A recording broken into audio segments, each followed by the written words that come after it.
Part of the Pesach Seder that many people have not yet thought about, and it kind of just comes and goes very quickly.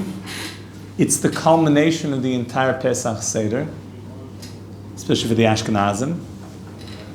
And it's seemingly a very strange song that we sing called Chad Gadya. Anybody heard that song before? Chad Gadya, Chad Gadya. Right, you heard that one?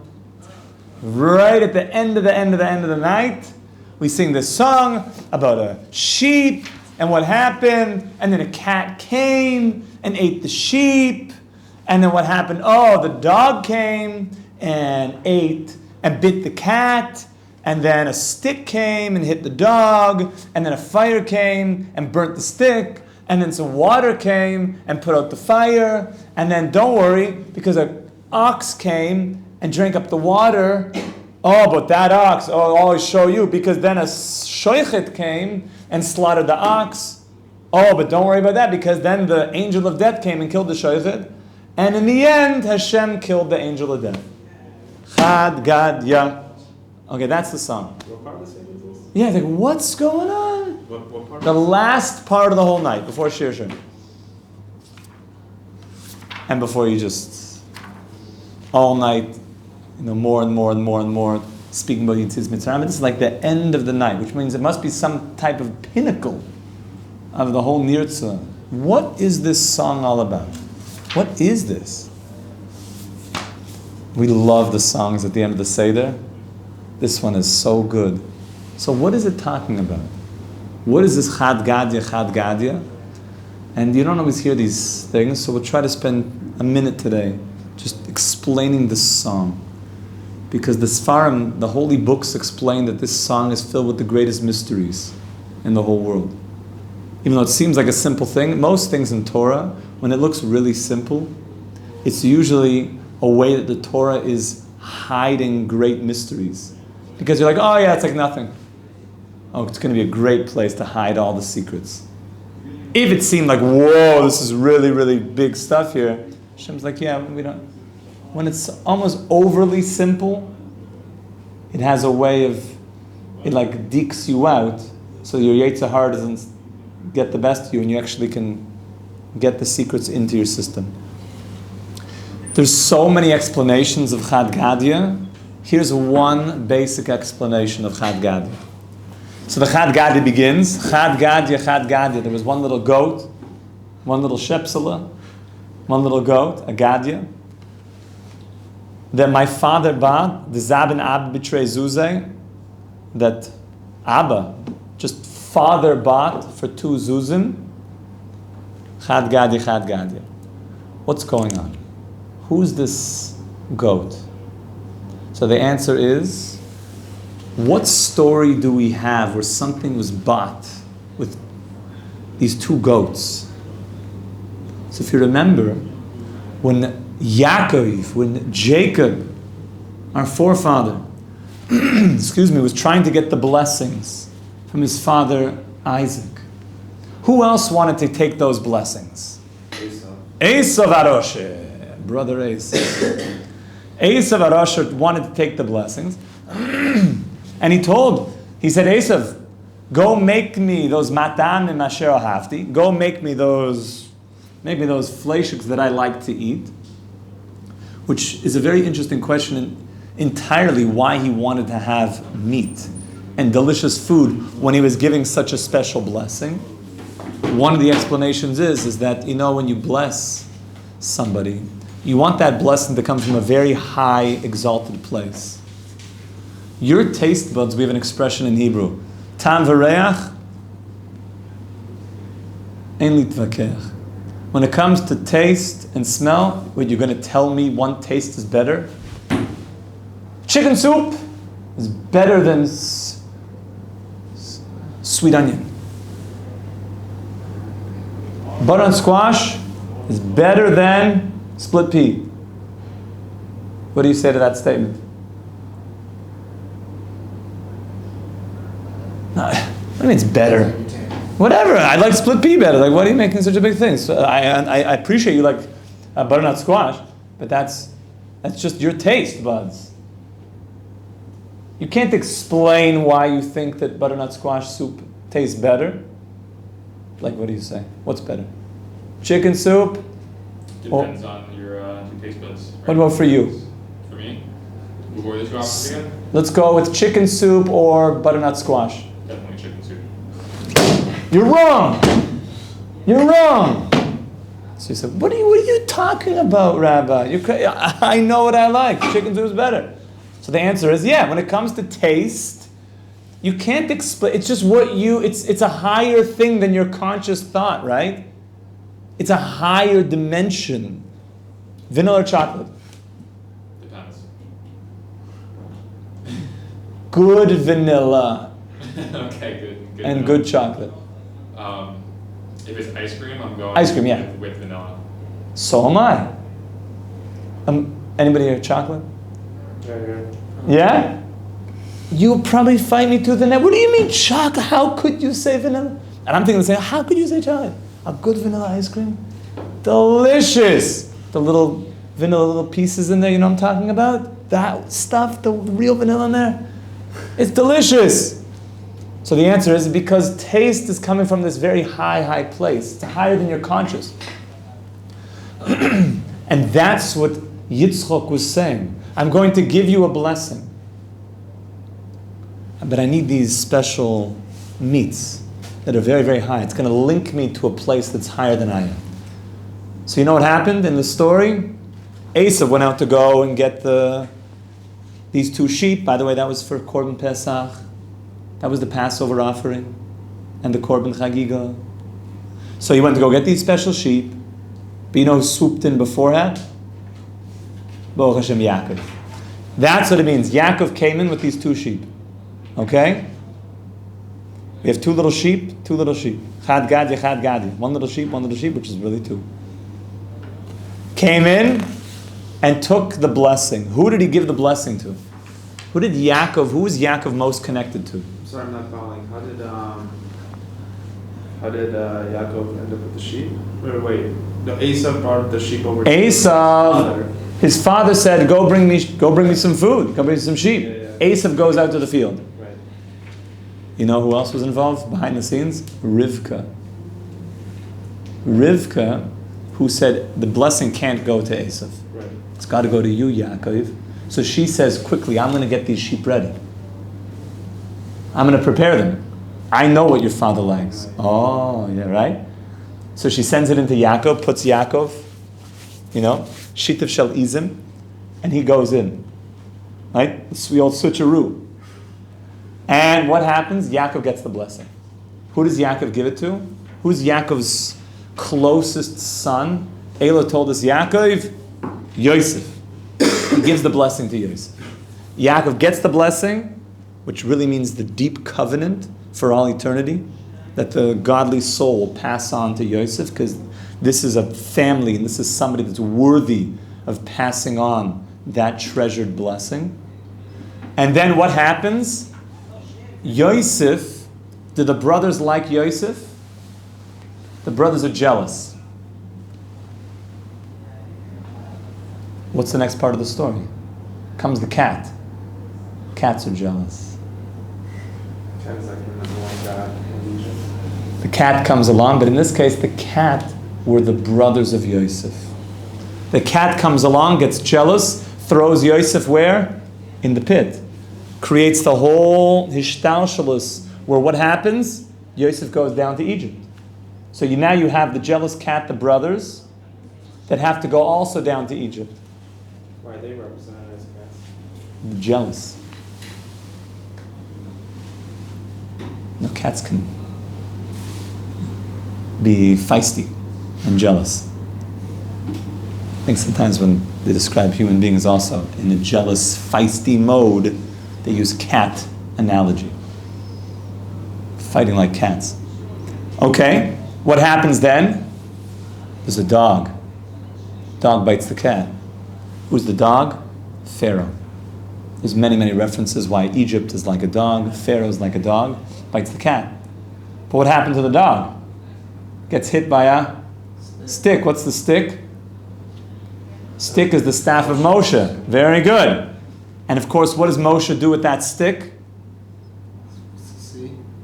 Moshe splits the sea. Moshe brings the plagues and rains down problems on the dog that was biting the cat, that was eating the sheep. What happens though to the stick?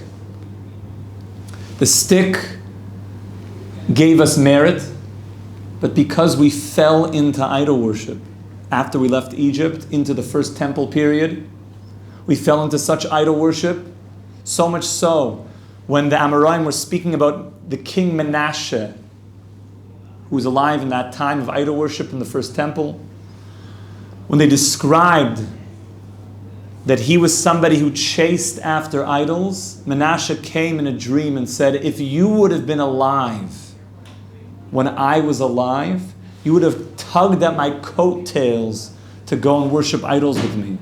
It became part and parcel, something that we can't fully understand. We have modern day idol worship, worshiping Hollywood stars, worshiping money, worshiping all sorts of stuff, which is weird worship. Idol worship is not worshiping an idol. It means avodah zarah. What's avodah zarah word mean? What do those two words mean? Avodah means serving. What's zarah? Strange, weird. Just a zayin reish. Weird service. Why are you serving your boss if everything comes from Hashem? Why are you bowing down to these Hollywood people? They don't give you anything. They don't give you anything. They don't know who you are. Why do you worship these sports stars? It's weird. Then, though, they also had this deep drive to even bow down to physical objects. So who came along? That's the fire. The fire was the fire that burned up the stick. All the merits that we had was burned up by the fire burned it up. Good thing something came along before the fire destroyed the whole world. What was that? That was the water, we said. What was the water? The water were the great sages called the Anshe Knesset Gedola, the great sages in the period, in the end of the first temple, going towards the second temple, where they abolished idol worship from the world. They uprooted it from the world by praying so hard that they put out the fire. Now you know what happened when idol worship left the world? That power that left, something else left. Prophecy also left the world.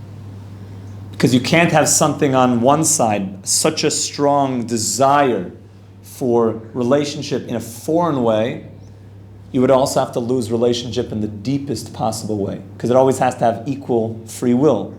So the fact that we lost free will on the side of idol worship means that the highest levels of prophecy were also lost as well. But what happened? So now we abolished idol worship, but something else came along. What drank up the water? The ox. Excellent, the ox. What's the ox? That was the ancient kingdom of Rome. Rome, the Romans, who came along and banished the Jews from our land. And you know, we're still in that long exile. This is the Roman exile. 2,000 plus years of the ox coming along and drinking up all that water. The waters of truth, the waters of Torah. The ox continues to come along to try to drink it up through all the generations. If you were to want to teach Torah, you were persecuted. But every single generation, you know, came along to slaughter the ox? The Shochet. Who's the Haimish Shochet? That's called Moshiach ben Yosef. Everybody knows that there's two Mashiachs. We gave a number of classes on this about a year or two ago, on two messianic figures, Mashiach ben Yosef and Mashiach ben David. Mashiach ben Yosef is the Shochet in every generation, that as the ox is coming along, just drinking up all the waters of Torah, there has to be someone to shecht the ox, and then put it into the cholent. Shabbos Kodesh. So we need a Mashiach ben Yosef coming along in every single generation. And Mashiach ben Yosef is the one that's always standing at the gates of Zion.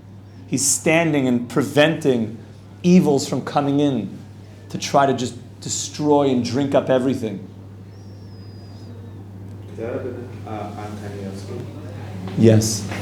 And I just heard an article, I forget his name, but Gershon they Edelstein. were saying how, like, with his passing, this is... There's less protection. Less protection, you're seeing a lot of these, like, stabbings and terrorist attacks. Like, Hashem Yirachim, Hashem protects us all.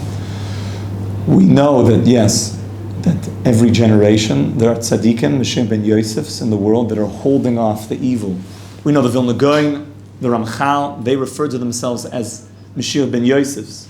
That in every generation there would be this messianic, these figures that were always shechting through their Torah, through the power of their protection, protecting Klal Yisrael. Yes. And you know what? In every generation there's also what happened to the Shochet. The angel of death comes.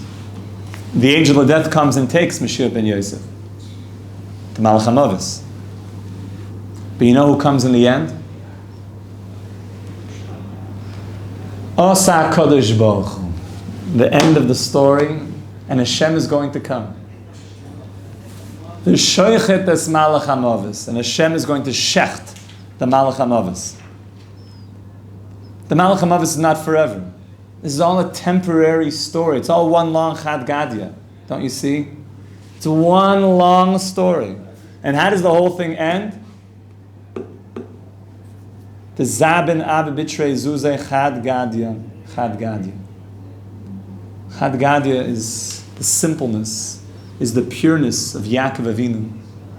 Everything comes back that Yaakov Avinu is teaching the world these secrets, that Hashem is running everything. And even though, yes, we're going to have a jealous brothers, and we're going to have to go into Mitzrayim, and we're going to be bitten by Paro, the dog, and we're going to have to be, Hashem's going to have to come and have the stick come, and the stick's going to get burned up by the fire, and the fire is going to be quenched by the water, but the water is going to be drained by the ox, and the ox is going to be shechted by Moshiach. Don't worry, then the Malach HaMavis is going to come, but don't worry, Hashem is here. Everything in our life is one long Chad Gadya. On Seder night, you start to open your eyes to a much bigger story happening. That Hashem is organizing every single piece. That's why Pesach is the Chag of Emunah. Everything is happening. It's one long Chad Gadya. And in the end, there's going to be Mashiach ben David. After we shecht the Yetzer Hara, there's going to be a messianic figure, the final Mashiach, Mashiach ben David, who's going to come and bring knowledge of God to all of humanity. Like we say in the prophet, Kamayim aliyam nechasim, De'as Hashem yamalei ha'aretz, that the wisdom, the connection to God will fill the world. Kamayim aliyam nechasim, like water covers the sea. When you see water on the sea, is it pretty clear what you're seeing? Is there any doubt in your mind? You look at the sea, yeah, I wonder what's on the, wonder what that is over there. It's water. Yet, wonder what it is. It's water. It's all you see. You ever been on a boat where you were at the tip of the boat, or maybe some pier, where all you could see, as close to 360 degrees as you could possibly get, or maybe you were even in the ocean and just all you see in a horizon and just endless water? Has anyone ever experienced that? Whenever I'm in opportunities, I try to experience that because it's a very deep feeling that goes into you when you're out there and you just see how far it goes. And you get this feeling like there's nothing but water. Water, water everywhere. And it's just clear. Like there's no doubt in your mind, I see water. When Mashiach comes, finally, the final Mashiach, and you're going to see that every step of the story was one long Chad Gadya, Hashem was involved. And now all there is God. And now it's clear. Because the angel of death is gone. And the pharaohs of the world are gone. And the ancient Romans and the Yetzer Hara is gone. And it's all gone. It's only you, Hashem. It's only you. We should be davening to Hashem that this Pesach should be filled with a tremendous emunah, to know that my whole life is one Chad Gadya. And in the end, we're going to see that Asa Kodesh Baruch Hu, it's only you, Hashem. We should mamish be zoichem, what we call a freilich and kosher chag, that your Pesach should be freilich, which means happy, kosher, no chametz, Only that relationship with you, Hashem. Hashem, we love you. We can't wait for that great day when Mashiach ben David comes, and the Binyan Beis Hamikdash and the Kibbutz Galius, when all the Yidden around the world come home. It's going to be very packed here in Eser Torah, Baruch Hashem. It's already packed. It's going to be a good thing you guys have early seats here. It's going to be millions and billions of people. Baruch Hashem. Thank God that our sages teach us that the land will stretch to some degree. That's why this land is called Eretz HaTzvi, the land of the deer. So they explain that when a deer is alive, the skin is very large. It's on the deer. But if you were to skin the deer, you needed some fur for some reason. And if you were to try to take that skin and then put it back on the deer, it would not fit because the skin got small. The skin, when the skin is not on a live thing, when it's not connected to life, it's small. But when it's on the deer, which is alive, it's large. So this land, until Mashiach comes, is a little bit like dead. It's not dead in its essence, but we're not. And when all of the Jews come home, the deer is going to come back to life and the land is going to grow. So there will be more room. But I'm saying you guys have front row seats here. So it's very, very good idea to keep those front row seats. We should be zeicher to this. Amen. Chag Sameach.